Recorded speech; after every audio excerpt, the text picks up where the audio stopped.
App கி அதாலத்தில் cricket star Mohammed Kaif மீது உள்ள குற்றச்சாட்டு. இவர் புகழ் பாடும் நடவடிக்கையில் இருக்கிறார். உங்க கிரிக்கெட் டீமை சேர்ந்த நண்பர்கள் சொல்றாங்க, முகமது கைஃப் ஒருத்தரை புகழ்ந்து தள்ளுறாருன்னா அது கிரேக் சாப்லா தான் இருக்குன்னு சொல்றாங்க. உங்களுக்கு யார் சொன்னாங்க? இல்ல, இந்த கேம்ல பாத்தீங்கன்னா நீங்க சொல்ற வார்த்தை அது எவ்வளவு உண்மைன்னு எனக்கு தெரியாது. ஆனா ஒன்று மட்டும் உண்மை, இந்த கேம்ல நம்ம நீண்ட நாள் சர்வை பண்ணோம்னா நமக்கு முக்கியமா பலம் இருக்கணும். ஒருவேளை உங்களுக்கு வேற யாராவது சப்போர்ட் பண்றாங்கன்னா உங்க திறமை தான் அங்க நிற்கும். உங்க பேரண்ட்ஸ் இருக்க மாட்டாங்க, உங்க கோச் இருக்க மாட்டாங்க, உங்க டீச்சரும் இருக்க மாட்டாங்க. நீங்க களத்துல நின்று பாலை ஃபேஸ் பண்ணுவீங்க. ஸோ அங்க நமக்கு இருக்கிற டேலண்ட்டை நம்ம காட்டி தான் ஆகணும். ஓப்பன் ஃபீல்டில் நம்ம திறமையை வெளிப்படுத்தி தான் ஆகணும். இது உண்மையா? ஜிம்பாப்வே மேட்ச்ல கிரேக் சாப்பல் உங்களை ஆட வைக்க விரும்புறாராமே. அந்த சமயத்துல சௌரவ் கங்குலி கேப்டனா இருந்தாரு. ஒரு பிரச்சனையால யுவராஜ் சிங்க களத்துல இறக்கி விட்டாராமே. உங்களோட பெர்ஃபார்மன்ஸ் நல்லா இருந்தும் உங்களை அனுப்பலையா? இல்ல, அப்படிலாம் இல்ல. ஆக்சுவலி இது டீம் மேனேஜ்மெண்ட்டோட டிசிஷன். அதாவது பெஸ்டா யாரு விளையாடுவாங்க, இல்லைன்னா அந்த டீமுக்கு எதிராக எந்த பிளேயர் பெஸ்டா விளையாடுவாங்க அந்த பவுலர்ஸ்க்கு எகெயின்ஸ்டா, அப்படி அவங்க தான் யோசிச்சு முடிவெடுப்பாங்க. அது அவங்க டிசிஷன். என்னோட வேலை என்னன்னு பார்த்தீங்கன்னா, என்னோட வேலை களத்தில் இறக்கி விட்டா என்னோட பெஸ்ட்டை கொடுக்கறது, என்னோட 100% கொடுத்து நான் பர்ஃபார்ம் பண்ணணும். இது லைஃப்ல இருக்கிற சிம்பிள் தியரி தான். அதாவது வாய்ப்பு கிடைக்கும்போது அதை நம்ம நல்லா பயன்படுத்திக்கணும். நம்மளை களத்தில் இறக்கணுமா இல்லையான்னு அவங்க தான் முடிவு பண்ணுவாங்க. ஆனால் என்னை பொறுத்த வரைக்கும், அதாவது வாய்ப்பு கிடைக்கிறப்போ நம்ம ரெடியா இருக்கணும். இது உண்மையா? உங்களுக்கும் சௌரவ் கங்குலிக்கும் ஆகாது, அதனால நீங்க டீமுக்கு உள்ளேயும் வெளியவும் போயிட்டு இருப்பீங்களா? இல்ல, அப்படிலாம் எதுவும் இல்லை. சில நேரத்தில் பார்த்தீங்கன்னா மீடியாக்கள் அந்த விஷயத்தில் அதிகமான பங்கெடுக்குது. இன்னும் சொல்லப்போனா மசாலாலாம் மிக்ஸ் பண்ணி கொஞ்சம் எக்ஸ்ட்ரா ஆட் பண்ணி நியூஸ் எல்லாம் வெளியிடுறாங்க. உள்ள இருக்கிற உண்மையான விஷயம் வெளியில வர்றதே கிடையாது, மற்றவங்களுக்கு தெரியறதில்ல. நான் ஆரம்பத்தில் நியூ கமர்ஸாக வந்தப்போ நான், யுவராஜ், இன்னும் நிறைய பிளேயர்ஸ்லாம் இருந்தோம். நாங்கள் அப்போ பார்த்தீங்கன்னா லைஃப்பில் அப் அண்ட் டவுன்ஸ் இருக்கும், பர்ஃபார்ம் பண்ண முடியாது, ரொம்ப கஷ்டப்படுவோம். அப்போ கங்குலி எங்களுக்கு ரொம்பவே சப்போர்ட்டாக இருந்தார். கேப்டனா கோச்சா ரொம்பவே சப்போர்ட் கொடுத்தாரு. நீங்கள் நல்லா விளையாடுறீங்க, உங்களால் முடியும்னு சொல்லி எங்களுக்கு நிறைய வாய்ப்புகள்லாம் கொடுத்தாரு. அதாவது இந்தியா கேப்டனாக இருந்து அவர் எவ்வளோ நல்லா செயல்பட்டாருன்னு எல்லாருக்குமே நல்லா தெரியும். எங்களுக்கு ரொம்பவே சப்போர்ட்டாக இருந்தார். இந்த அளவுக்கு நாங்கள் இப்போ இருக்கோம்னா அவர் தான் எங்களை இந்த அளவுக்கு உருவாக்கியிருக்காரு. ஆனா இப்ப என்ன விஷயம் கேள்விப்படுறோம்னா, ராகுல் டிராவிட நீங்க ரொம்ப புகழ்றீங்க, அவர் உங்களுக்கு ரொம்ப சப்போர்ட் பண்றாராமே. கோச், கேப்டன் அண்ட் டிராவிட் 3 பேர் வந்திருக்கு. இதுக்கப்புறம் வேற யாராவது வந்தா அவங்க பேர் இதில் சேர்க்கப்படும்.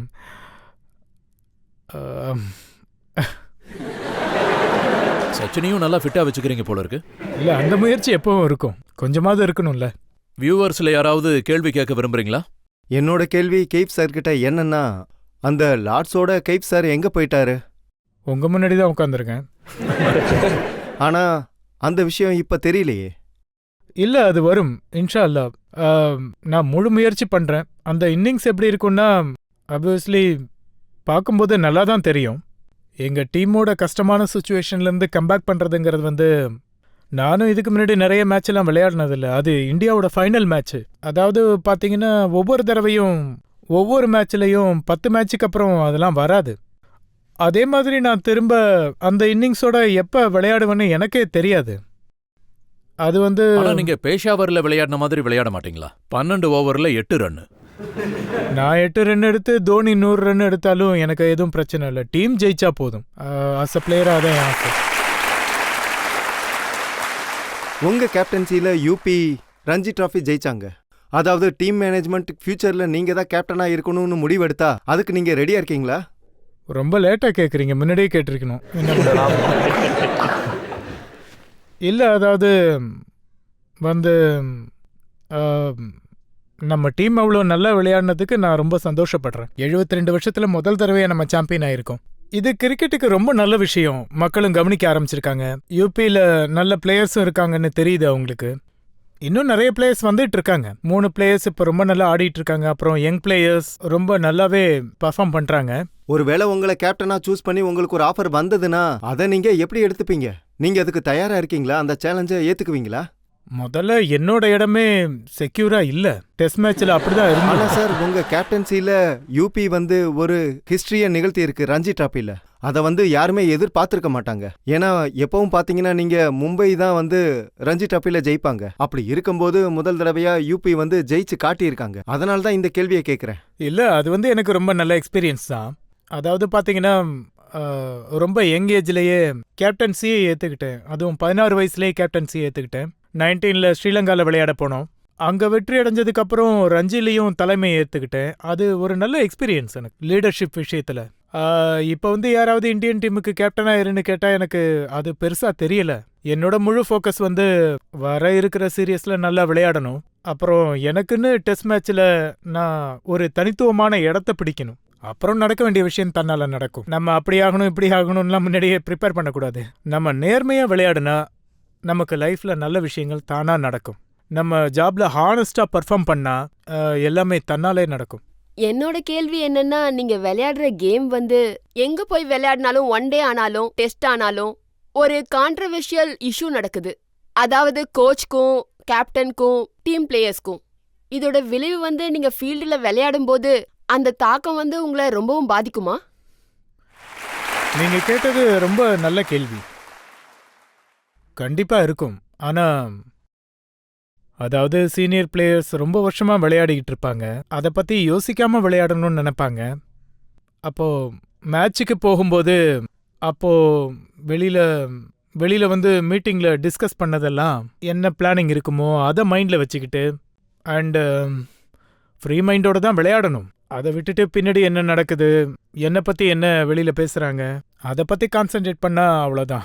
நிறைய பேர் தெரிஞ்சுக்க விரும்புறாங்க. அதாவது ராகுல் டிராவிட் அப்புறம் சௌரவ் கங்குலி ஃபீல்டுல நின்னு பேசிக்கிட்டு இருப்பாங்க. கேமராஸ்ல பார்த்திருக்கோம், ஆனா கேட்க முடியல. அவங்க என்னதான் பேசிக்கிட்டாங்கன்னு அதுக்கப்புறம் உங்களுக்கு தெரிய வந்ததா? லக்கிலி அந்த டைம்ல நான் அங்க இல்ல. நான் அதுக்கப்புறம் தான் போனேன். அதாவது பார்க்குறவங்க ஒவ்வொருத்தரும் அப்பப்ப ஏதாவது ப்ரெடிக்ஷன் சொல்லிட்டு தான் இருப்பாங்க.